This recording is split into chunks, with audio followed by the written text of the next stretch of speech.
Rod Coy, OAM, is the chairperson of the Relay for Life at Cronulla for this year, and to tell us all about the event, Rod joins us on Sideline Eyes. Welcome, Rod. Yeah, thanks a lot. It's good to be here.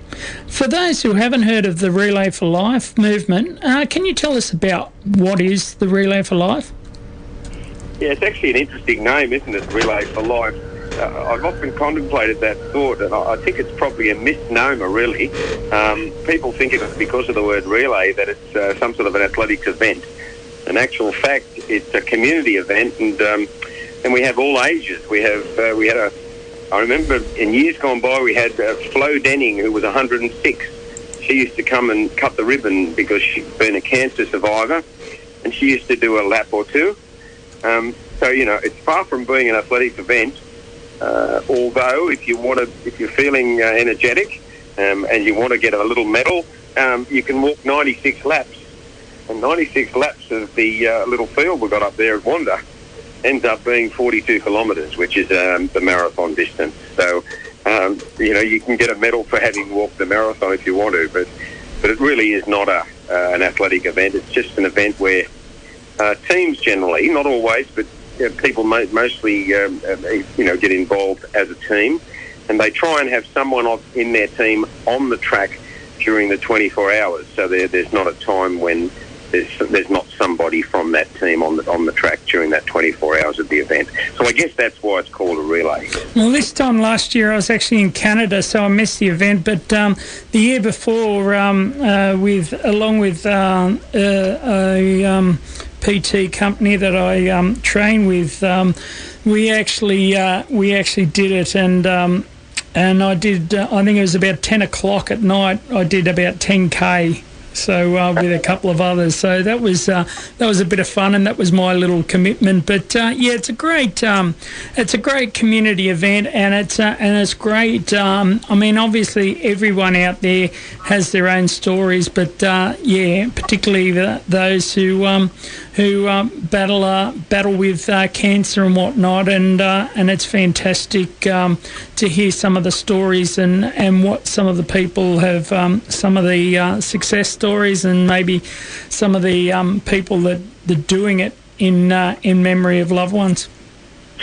Yeah, most families are touched by cancer. I mean, my dad died from cancer, and I had prostate cancer myself, so there's not many families that haven't got somebody that's been touched by it.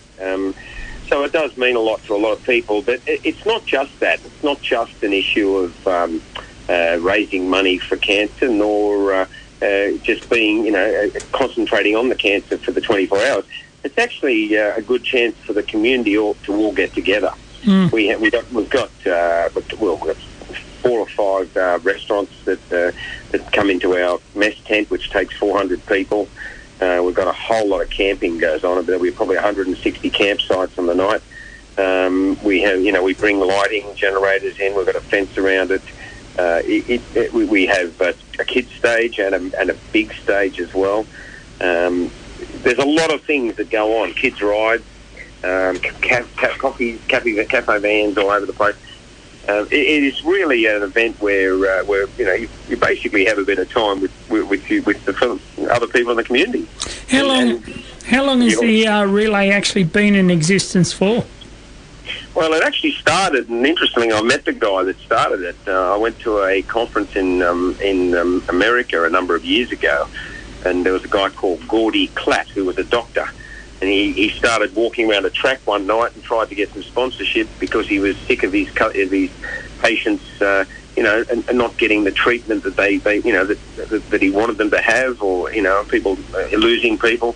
And he thought he's going to have to raise some money to see what he can do with it. And he actually did the first one, and that was in about 1978. Since then, in America, it raises $400 million a year, and it's massive. It's now in 23 countries. When I say that's where it comes from, it's very specific to each community. I'm actually involved with the Cancer Council now in the state, in the steering committee, which looks at the growth of relay in the state in New South Wales. So I've got a pretty good idea. It actually is very community-based. Some of the rural events are much different to the event we have, for example. I know there's an event up on the coast, up near Walga somewhere, where they actually go horse riding, and they have a horse ride for the 24 hours. So, it can be whatever you want it to be, but basically it's a chance for the community to get together. And yes, the teams can raise funds if they want to, but they don't have to. We don't push that. We basically just ask people to come and turn up and celebrate, being alive and it's basically get together. And we have a candlelight at 6 o'clock in the night on the Saturday night. That's the 5th of May this year. And we'll probably end up with about 1,500 will come into that, plus the many thousands that are there. And that will be a time when we just all get together, non-religious. There's no religious angle on this. It's very personal. And basically get together and remember people. We have a screen, a couple of big screens around the place, and we will put photos up of people that have been sent to us that they've lost, and we'll all be together as a community, celebrating the lives of different people.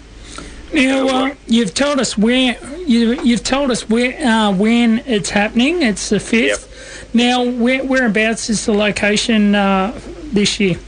Well, it used to be in Sylvania for many years. Well, this is the 17th year. And last year was the first year we moved to the beach. And we're now in Doug Lucas Reserve, up on the top of Wanda there, just above Wanda, right on the beach it is. It's a magnificent location. We look out over the water, and to be honest, although I loved it in Sylvania, and I'd never realised it before, where we are now might even be better than that. And Sylvania was already very good. So it's a good location. Wanda, just above the surf club there, and it's open. It'll be 2 weeks' time, actually. Today 2 weeks to start. Yep. 10 a.m. Saturday morning. The opening ceremony starts at about 9, so if people want to come to that, come down a bit earlier.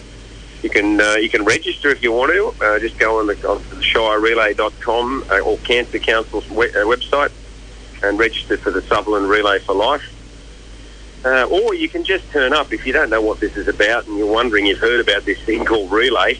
A lot of people have heard about it and they aren't quite sure what it is. Just come and have a look. There's no charge to do that. Just bring the family and come and have a look, maybe have something to eat, walk around, have a look at the place, and then you get a feel for what we do and how much fun it is. And I'm sure if you do that, you'll be back next year with the team or just doing it by yourself. Now, what is the Relay for Life hoping to actually raise for Cancer Council this year? Well, we expect to be raising in the order of about 400,000. Most years we raise that sort of figure, and we've raised now 6 million over the time. We've built up to that and raised about 6 million in the time that we've been doing it. Can you tell us about what the money raised on the day will contribute toward? Yes, I will. It all goes to the Cancer Council. I'm a volunteer. I'm the chairman of the event. I'm a co-chair actually with Luke Barbuto, a local real estate guy that most people know, and a Rotary Club member. Luke and I are chairs. We're volunteers. We have about 50 on the committee that are all volunteers as well. So there's no middleman in this. Every penny that gets raised goes straight to the Cancer Council. They pay the bills and they get the money. We don't take any. There's nothing in it for us. Obviously, obviously the Cancer Council does many fine things for cancer treatment throughout Australia. Can you tell us about some of those things that the Cancer Council actually does? Yeah, they do things in our local area as well, basically things like the helpline. They do put clinical nurses in different places, transport. There's different the transport of patients and carers. There are things that they do in our area, but significantly they support research. And I know, because I've been actually to a couple of the research nights where they give out the grants. And what they do is they end up with an application of many hundreds of applications, and they draw a line under the very, very best. They travel down the pile of research requests, and they'll take across the centre. They'll pick the very, very best. And it may be at St George, it may be in our area, but it may be somewhere else. It might even be Taree or somewhere. That doesn't worry me at all, because what I want is the best, the absolute best research to be supported. and they do a lot of research. Well, most of the money will go to that end. An interesting thought, when you first think about it, you think, I want the money to stay in the area. But when you think about it a bit further, you actually do come around to the other thought. I had prostate cancer, and my doctor, Dr. Paul Cozzi he's over at St George in Miranda, a terrific surgeon. He studied what they call nerve sparing, which is a prostatectomy where they take your prostate, but they save all the nerves around it, so that all the things that you need to function, being able to be continent, for example, and all sorts of things, normal functioning, you need those nerves. Now, in the old days, they used to just take the prostate out and all the nerves were damaged and it was gone and you were in trouble. Yeah. My operation 20 years ago now was done by Paul Cozzi, and he was one of two in Australia that did nerve sparing, and he studied in New York. And I often think, there was probably some little old lady walking around the track at Oklahoma somewhere who raised a little bit of money towards the 400 million, and Dr. Paul Cozzi then studied in New York, and I benefited in Sydney, in Cronulla, from something that happened in Oklahoma. So you can see what I'm saying, that the very best research is supported. And some of it is done, and there has been many, many grants at St George Hospital and our area as well. But it goes to the best of the best in the state. Now, for those who are not able to attend the day, can they still donate to the Relay for Life? Yeah, you can go on the website and donate if you like. Look, you know what I'd favour over that, but rather than just giving money, you can't beat the thought of giving time, where you actually just come down and have a look. And obviously the other step, even more than that, would be to come down and give us a hand. We take volunteers all day, and whether you do a little bit or a lot, doesn't matter. It's what you want to do yourself.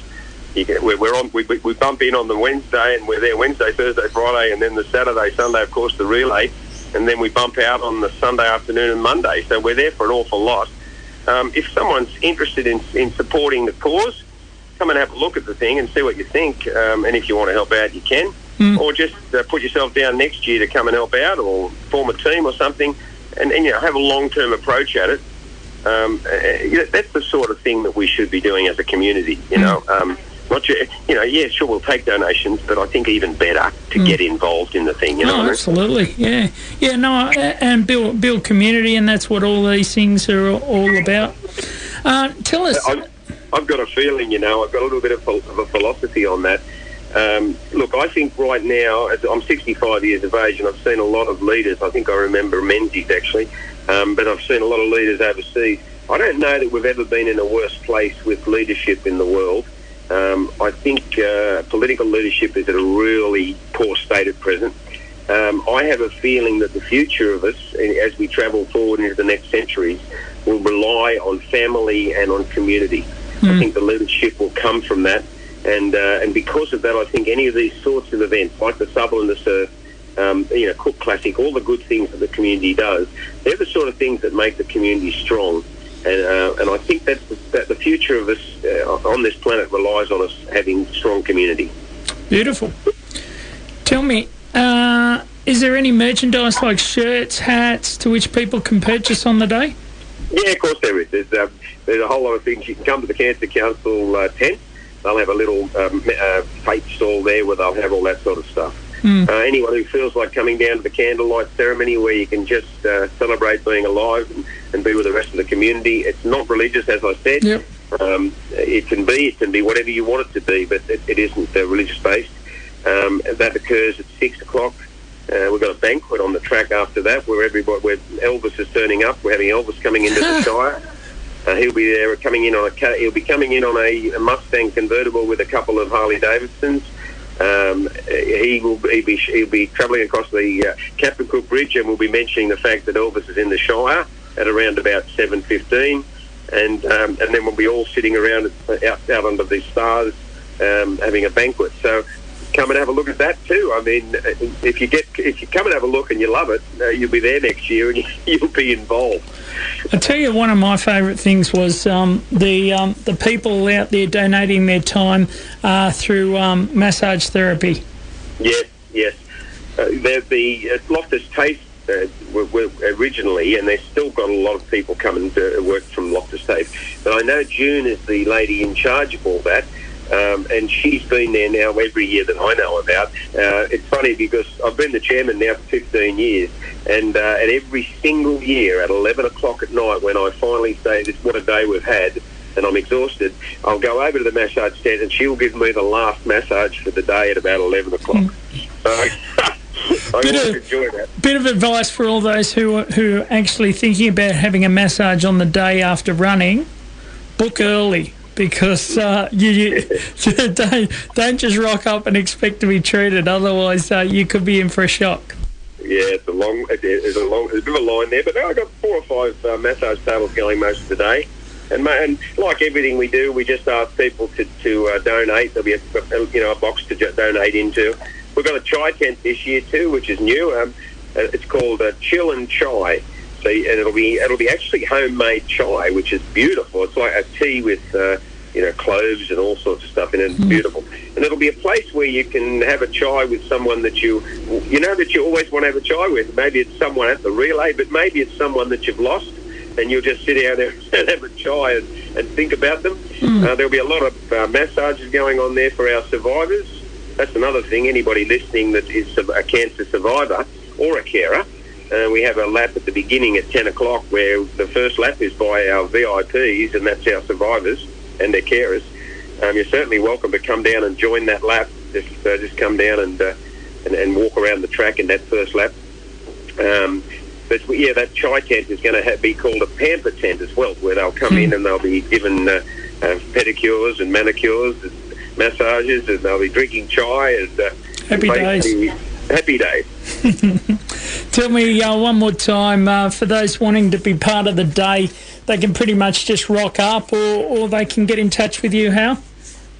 Well, there's 2 ways. One, you can, if you really, you know about it, and maybe I've told you enough, you can register if you like. It's about $20 now to register. It used to be $15 early bird, but it's $20 now. Next year we're going to have a family rate, which we'll talk about at the relay. It'll be a lot cheaper. But look, if you want to register, do that and come and do the relay and be there. And it's not even too late. I think they've still got 20 campsites available if they want to stay overnight. So you don't have to. If you form a team, you don't have to stay. You can come and go. But should you want to do that, you can register. But the other what's the address? Huh? What's the address? It's shirerelay.com. Or just go on to the Cancer Council website and chase Relay for Life and the Sutherland Relay for Life. Beautiful. You'll find it as well. Or just, what I suggest, Bud, is people the first time, if they don't know about it, just turn up and have a look. Bring the kids and have a look. Beautiful. Rod Coy, OIM, I want to thank you so much for your time tonight, and hopefully we've got the message across. All right, we'd love to see 2SSR down there. Many years now you guys have been involved with us, and we since the very beginning, 17 years ago down there at Sylvania. And, you've got an open invitation down there to, do whatever you like, broadcast, whatever you want to do. 2SSR is your local community radio station. That means we're run by the Shire for the Shire. 2SSR is your go-to destination for local news, events and entertainment. Being a not-for-profit organisation means we need your help to keep the Sutherland Shire informed. If you like listening to your local radio station, then why not consider becoming a member? For just a few dollars a year, you can say with pride you helped keep 2SSR on air. Find out more by visiting our website 2ssr.com.au and click on membership, or call us during office hours 9545 1800. 2SSR FM, your community, your station.